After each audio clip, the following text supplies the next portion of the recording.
তো আপোনালোকে এই ভিডিঅ'টো যদি আপোনালোকে সম্পূৰ্ণ ভিডিঅ'টো চাই তেতিয়াহ'লে আপোনালোকে আসলতে অনলাইনত আপোনালোকে কেনেকৈ তীৰ কাটিব পাৰে তো সেইখিনি কথা আপোনালোকে বুজি পাব আৰু দেখিবলৈ পাব আপোনালোকে কেনেকৈ অনলাইনত তীৰ কাটে আৰু যদি আপোনালোকে অনলাইনত তীৰ কাটিব খোজে তেতিয়াহ'লে আপোনালোকে এই ভিডিঅ'টো সম্পূৰ্ণ ভিডিঅ'টো চাই থাকিব তো তেতিয়াহ'লে আপোনালোকে অনলাইনত তীৰ কাটিব পাৰিব।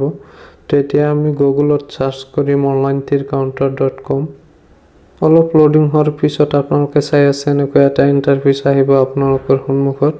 আপোনালোকে একেবাৰে ওপৰত যে আছে onlinetircounter.com তো আপোনালোকে তাতে ক্লিক কৰিব। ক্লিক কৰাৰ পিছত আপোনালোকে চাব এনেকৈ এটা ইণ্টাৰফেচ আহিব। এইটো হৈছে onlinetircounter.com।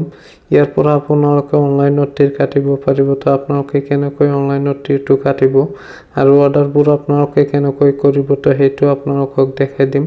তো আপোনালোকে ভিডিঅ'টো স্কিপ নকৰাকৈ চাই থাকক। তেতিয়া যদি আমি ইয়াৰ পৰা অৰ্ডাৰ কৰিব খোজো নম্বৰবোৰ তেতিয়া আমি শপ নাওত ক্লিক কৰিম। তাৰ পিছত আমি এনেকৈ এটা ইণ্টাৰফেচ দেখিবলৈ পাম। তো ইয়াতে 9 এণ্ডিঙৰ পৰা আপোনালোকে চাই আছে ইয়াতে 9 এণ্ডিং আছে 8 এণ্ডিং আছে। তো আপোনালোকে ইয়াতে গোটেইকেইটা এণ্ডিঙে পাব 9ৰ পৰা 0 লৈকে। তো আপোনালোকে যদি এণ্ডিং কেইটা চাব খোজে তেতিয়াহ'লে আপোনালোকে স্ক্ৰল কৰি নিচফালে যাব।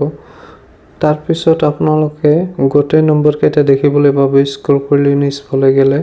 তো আপোনালোকে ইয়াৰ পৰা যিকোনো এটা সিলেক্ট কৰিব। সিলেক্ট কৰাৰ পিছত আপোনালোকে 4টা অপচন দেখিবলৈ পাব। আপোনালোকে আসলতে নম্বৰটো ক'ত কাটিব এই 4টা অপচন আহিব। তাৰ পৰা আপোনালোকে যিকোনো এটা অপচন সিলেক্ট কৰি ল'ব। আপোনালোকে আসলতে নম্বৰটো ক'ত কাটিব তো যিকোনো এটা সিলেক্ট কৰি লোৱাৰ পিছত আপোনালোকে ইয়াতটো সাৰ্চ কৰিব। এডটো সাৰ্চ কৰাৰ পিছত আপোনালোকে চাব ওপৰত ৰাইট সাইডত আপোনালোকে এটা চাব তাতে আপোনালোকে ক্লিক কৰি আপোনালোকে এনেকৈ এটা ইণ্টাৰফেচ দেখিবলৈ পাব। মানে ইয়াতে আপোনালোকে অৰ্ডাৰবোৰ আপোনালোকে প্লিজ অৰ্ডাৰত তেতিয়া ক্লিক কৰিব লাগিব তেতিয়াহ'লেহে আপোনাৰ অৰ্ডাৰটো হ'ব। তেতিয়া আমি প্লিজ অৰ্ডাৰত ক্লিক কৰিম। তাৰ পিছত আমি ইয়াৰ পৰা আমি পে কৰিব লাগিব।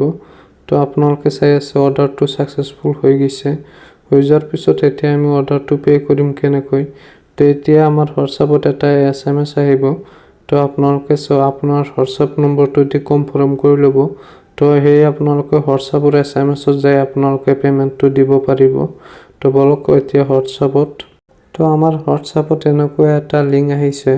তো এই লিংকটোৰ পৰা যদি আমি পেমেন্টটো দিব খোজো তেতিয়াহ'লে আমি ইয়াতে onlinetircounter.com অৰ্ডাৰ ষ্টেটাছত আমি ক্লিক কৰি ইয়াৰ পৰা আমি পেমেন্টটো দিব লাগিব।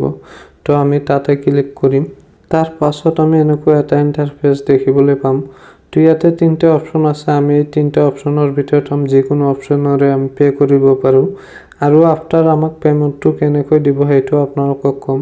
যদি আপোনালোকে পেমেন্টটো পায় তেতিয়াহ'লে আপোনাৰ হোৱাটছআপত আপুনি পে নম্বৰটো তাক দি দিব আৰু সিহঁতে আপোনাক পেমেন্টটো আপোনাৰ পে নম্বৰত পেমেন্ট কৰি দিব।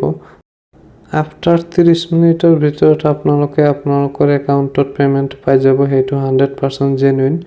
তো আপোনালোকে ভিডিঅ'টো চাই নিশ্চয় বুজি পাইছে আসলতে আপোনালোকে কেনেকৈ অনলাইনত তীৰ কাটিব পাৰে।